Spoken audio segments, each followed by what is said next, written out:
There's a short line that's tucked away in an old letter written by a missionary in the Bible to a church in a city called Corinth in Greece. It was written around AD 53 to 55. It's found in 1 Corinthians 3:6. Paul planted, Apollos watered, God gave the increase. I'm paraphrasing that. That's not an exact quote. I'll get into the historical relevance later, but this short line is a powerful framework and a blueprint for building anything that matters in life: a family, a business, a team, a community. It's also such a relief to use it because it frees you from trying to control everything. It's especially freeing if you have been living under some pressure that you feel overwhelmed by trying to control it all. Here's the truth: you can't control it all. It's not possible. You can plant, you can water, but the outcome, the increase, the results, the growth, it's actually never yours fully to command.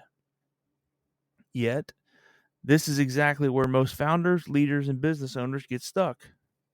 We start with a vision, we roll up our sleeves, and we make things happen. Then, somewhere along the way, we become convinced that if we just work longer hours, hustle more, become more strategic, and hold on tighter, that we can force results. This is where it all starts to break down. So, when Paul wrote to the church in Corinth, the city was wealthy.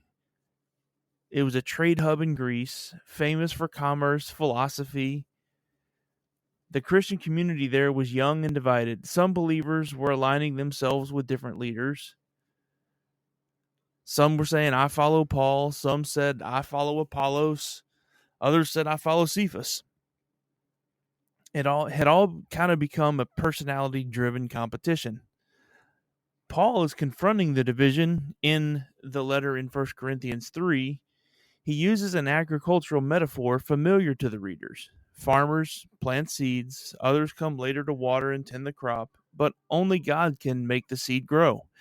He's reminding the church that human leaders are just servants doing their part. The real power and increase belong to God alone. Apollos himself was a skilled teacher from Alexandria, educated, persuasive, and probably more polished than Paul.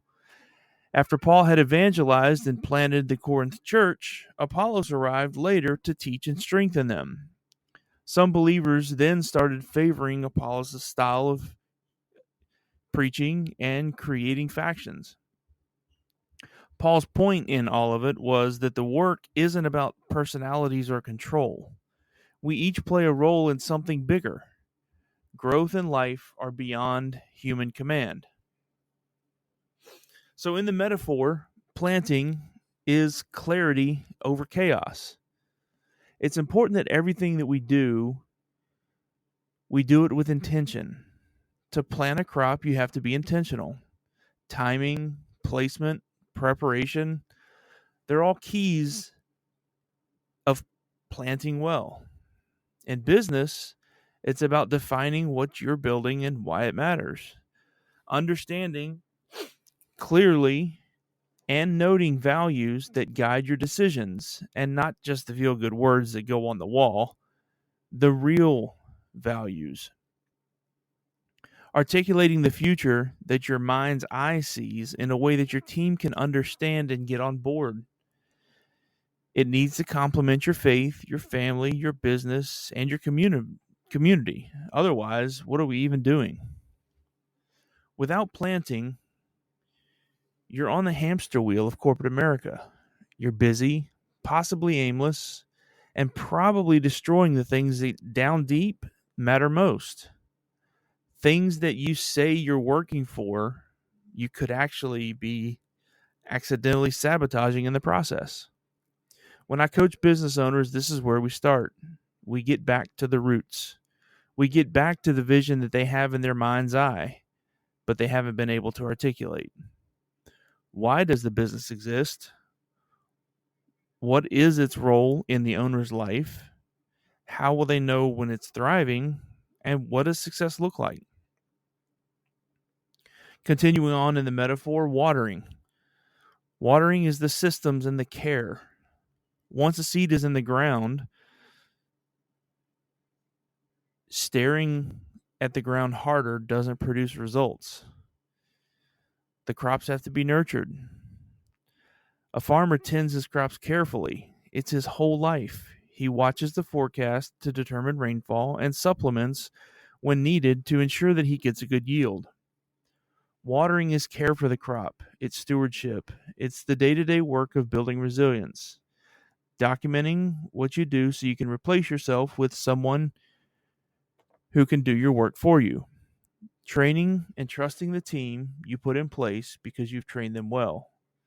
Delegating with clarity. Creating a scorecard so you can know if you and the team are winning. Side note, a good scorecard will show you issues before they become problems. Watering is the unglamorous work that makes your business feel less fragile. Here's the tactical modern spin on the ancient line. Just keep taking the obvious steps in front of you. Do it with energy and conviction. You don't need to map the whole future. You don't need to see 10 years out. Just keep showing up, doing the next right thing with integrity and with focus. Now, the third part, growth. This is the part you don't control. You can't control the increase. That's the hardest thing for owners and leaders to realize.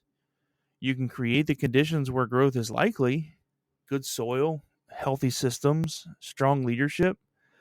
But the moment you demand that the universe on your schedule, you step into a state known as fragility.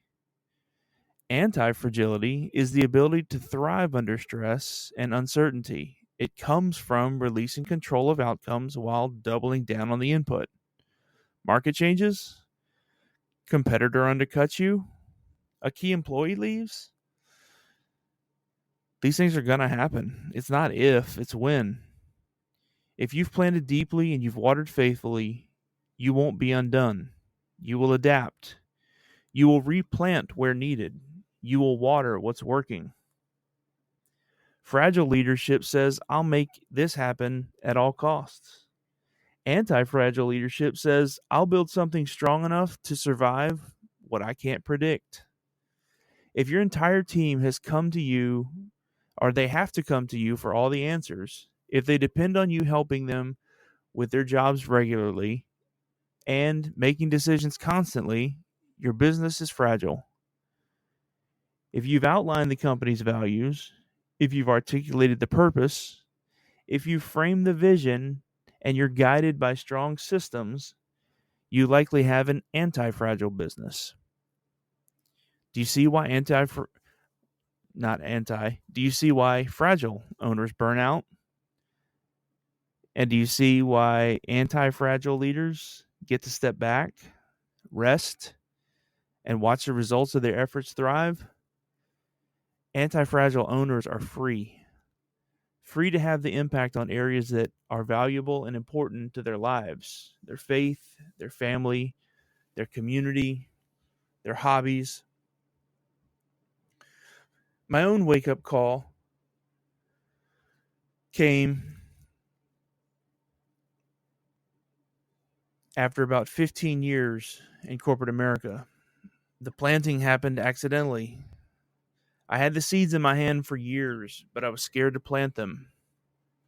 I'd been in corporate America for most of my career, living what I imagined to be the proverbial dream.